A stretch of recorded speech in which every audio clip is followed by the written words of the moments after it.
අපිත් එක්ක එකතු වෙලා ඉන්න යාළුවෝ හැමෝටම සුබ දවසක්. ඉතින් ඔන්න අදත් වැදගත් පණිවිඩයක් අරගෙන ආවා. ඔයාලා අපේ channel එකට අලුත් යාළුවෙක් නම් ඉක්මනටම ඇවිල්ලා subscribe කරලා එකතු වෙන්න කියලා මතක් කරනවා. ඉතින් ඊතර සවියට මෙතර අත්වලක් කියන තේමාව යටතේ ශ්‍රී ලංකා විදේශ සේවා නියුක්ති කාර්යාංශය විසින් මැද පෙරදිග ඉන්න සියලුම ගෘහ සේවිකාවන්ට ලබා දෙන සුබ සාධන සහ සේවාවන් ගැන එසැනින්ම දැනුවත් කරනවා. ඉතින් ඒක නිසා ඔබට ඒ පිළිබඳව සම්පූර්ණ විස්තරය දැනගන්න ඕන නම් අපේ channel එකත් එක්ක එකතු වෙලා ඉන්න කියලා මතක් කරනවා.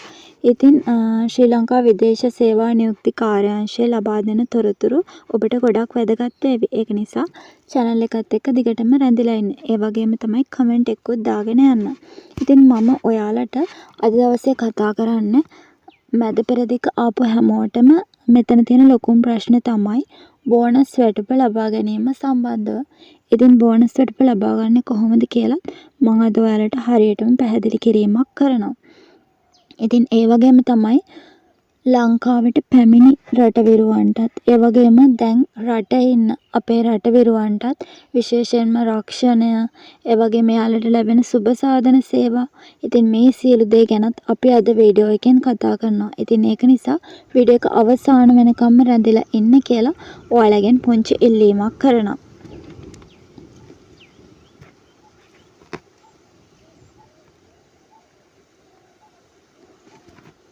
ඉතින් යාළුවනේ මෙතන ඔයාලට පේනවා ඇති මේ දක්වලා තියෙන්නේ අලුතින්ම අප්ඩේට් වෙන අලුත්ම තොරතුරු. ඒ කියන්නේ ඔයාලා ජෝදානයේ රැකියාවකට වගේ යනවා නම් ජෝදානයේ කොහොමද රැකියාවකට ඉල්ලීම් කරන්න ඕනේ. ඒ වගේම ඊශ්‍රායලයේ සඳහා රැකියාවකට යනවා නම් ඔන්න ඊශ්‍රායලයේ රැකියාවකට යන්නේ කොහොමද කියලත් මෙන්න මේ තොරතුරු වලින් ඔයාට දැක බලා ගැනීමට හැකියාවක් තියෙනවා. ඒ වගේම මෙන්න මෙතන සඳහන් කරලා තියෙන ඔයාලට පේනවා ඇති රට ගියපු රටවිරුවන්ට නිවාස ලබා දීමේ දීප ව්‍යාප්ති වැඩසටහන පිළිබඳව. ඉතින් මේ පිළිබඳවත් සම්පූර්ණ විස්තරයක් අනිවාර්යෙන්ම ඔයාට දැනගන්න ඕන නම් කමෙන්ට් එකක් දාගෙන යන. විශේෂයෙන්ම මේ නිවාස ලබා ගැනීමටත් අයදුම් කරන්න කොහොමද කියලා මෙන්න මෙතන සඳහන් කරලා තියෙනවා. ඉතින් අපි ඒ විස්තරෙත් ඉක්මනටම කියවමු. එතකොට ඔයාලට ඒ පිළිබඳව පැහැදිලි කිරීමක් ඇති වෙනවනේ. ඉතින් මෙන්න මෙතන සඳහන් කරලා තියෙන්නේ විදේශ රැකියාවක් සඳහා යොමු වීමේදී ශ්‍රී ලංකා විදේශ සේවා නියුක්ති කාර්යාංශයේ ලියාපදිංචිය ලබා ගැනීම අනිවාර්ය වන අතර එසේම ලියාපදිංචි වී විදේශ රැකියාවට පිටත්ව යාම හේතුවෙන් යම්කිසි කරදරයක් වෙන්න පුළුවන්. එතකොට එහෙම කරදරයක් වුණාම ඔයාලට අනිවාර්යෙන්ම රක්ෂණයක් දාලා තියාගන්න එක ගොඩක් වටිනවා. ඉතින් ඒක නිසා අනිවාර්යෙන්ම ඔයාලගේ රක්ෂණය ඒ වගේම ඔයාලට නොමිලේ රක්ෂණ සේවාවක් ලබා ගන්න පුළුවන්. විශේෂයෙන්ම රැකියාවේදී අනතුරකට පත් වුවහොත් වෛද්‍ය ආධාර ඒ වගේම නිවාස ලබා ගැනීමටත් හැකියාවක් තියෙනවා. විශේෂයෙන්ම ශ්‍රමිකයන් හා ඔවුන්ගේ පවුලේ අයට වෛද්‍ය සායනය විශේෂයෙන්ම ස්වන් රැකියා ආධාර මාර්ගෝපදේශ දූ දරුවන්ට ශිෂ්‍යත්ව හා පාසල් උපකරණ ආදී වූ සුබ සාධන හා සංවර්ධනය වෙනුවෙන් පහසුකම් රැසක් ශ්‍රී ලංකා විදේශ සේවා නියුක්ති කාර්යාංශය මගින් ඔයාට පිරිනමනු ලබනවා.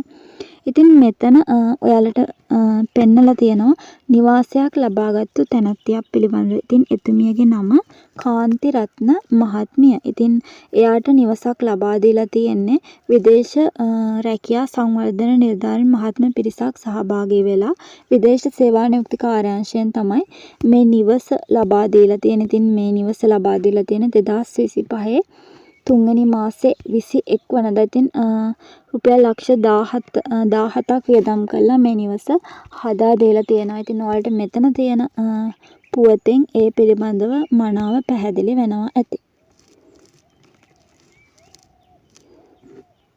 ඊළඟට මම කතා කරන්නම් ඔයාලගේ බෝනස් වැටුප පිළිබඳවත්. ඉතින් බෝනස් වැටුප පිළිබඳව දැනගැනීමේදී කියන්න ඕනේ විශේෂයෙන්ම අපේ කුවේට්, ඩුබායි, සවුදි, කටාර්, ජෝර්දාන් කියන මැද පෙරදිග සියලුම රටවල් වල ඉන්න අයට බෝනස් ලබා ගැනීමට හැකියාවක් තියෙනවා. ඉතින් ගොඩාක් දෙනෙක්ට තියෙන ප්‍රශ්නේ තමයි බෝනස් එක ලබා ගන්නේ කොහොමද කියන කාරණාවනේ.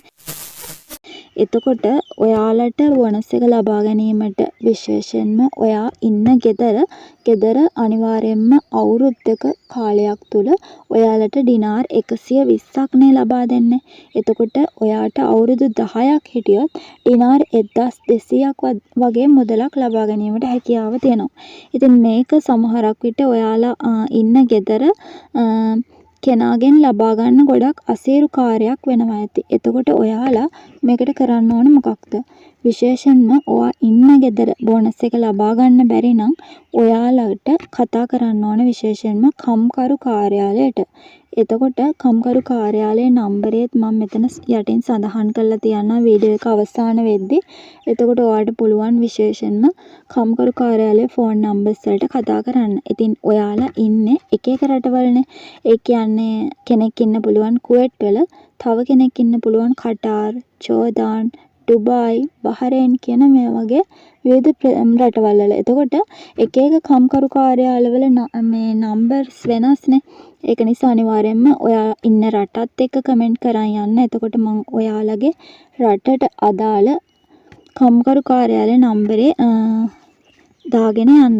ඉතින් ඊළඟට කතා කරන්න ඕනේ බෝනස් වැටුප කම්කරු කාර්යාලයත් එක්ක සම්බන්ධ වුණාට පස්සේ කම්කරු කාර්යාලය හරහා ඔබගේ නිවසට කතා කරලා ඔබට බෝනස් ලබා ගැනීමට සම්පූර්ණ සහාය ලබා දෙනවා.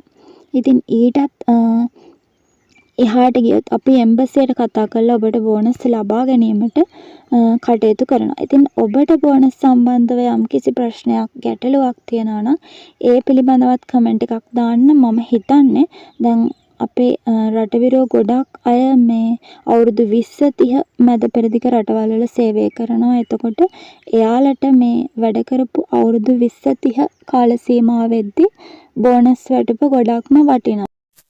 ඉතින් අවුරුදු 20ක් වැඩ කරොත් ඩිනාර් කොච්චරද නේ 2400ක් වගේ ලබා ගැනීමට හැකියාව තියෙනවා. ඉතින් එතකොට ලක්ෂ 8ක් 9ක් වගේ මුදලක් තමයි ඔයාලා මේ අපතේ දාන්නේ. එතකොට ඒක නිසා මේ බෝනස් වැටුප රටවිරු ඔයාට ගොඩක් වැදගත් වෙනවා. ඉතින් ඒක නිසා අනිවාර්යයෙන්ම ඒ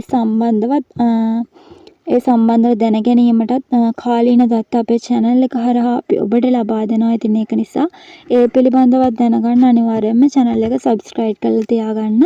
එහෙම නොකරත් ඔයාට මේ වගේ වීඩියෝ දැක බලා ගැනීමට හැකියාවක් ලැබෙන්නේ නැහැ. ඊට පස්සේ මම ඔයාට සඳහන් කරන්නම් විදේශ සේවා නියුක්ති කාර්යාංශයේ විශේෂ සේවාවන් සහ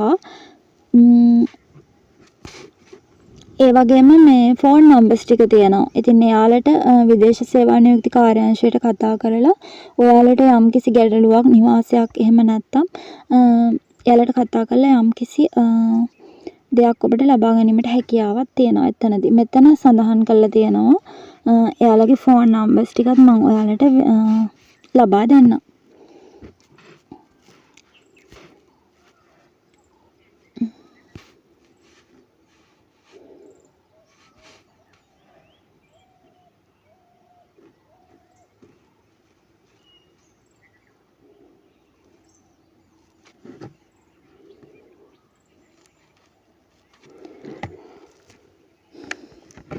ඉතින් ඊට පස්සේ මෙන්න මෙතන සඳහන් කරලා තියෙන ඔයා විශේෂයෙන්ම විදේශ රැකියාව සඳහා ලියාපදිංචි වෙනවා නම් එතනදී ඔයාලට අවශ්‍ය කරන අදාළ ලියකියවිලි වයස් සීමාවන් ඒ පිළිබඳවත් මෙතන සම්පූර්ණයෙන්ම සඳහන් කරලා තියෙනවා. ඉතින් මේ පිළිබඳව දැනගන්නත් ඔයාලට පුළුවන් යස් කියලා කමෙන්ට් එකක් දාගෙන යන්න. එතකොට මම ඒ විස්තරෙත් ඔයාලට මගේ ඊළඟ වීඩියෝ එකෙන් අරන් එන්නම් කියලා මතක් කරනවා.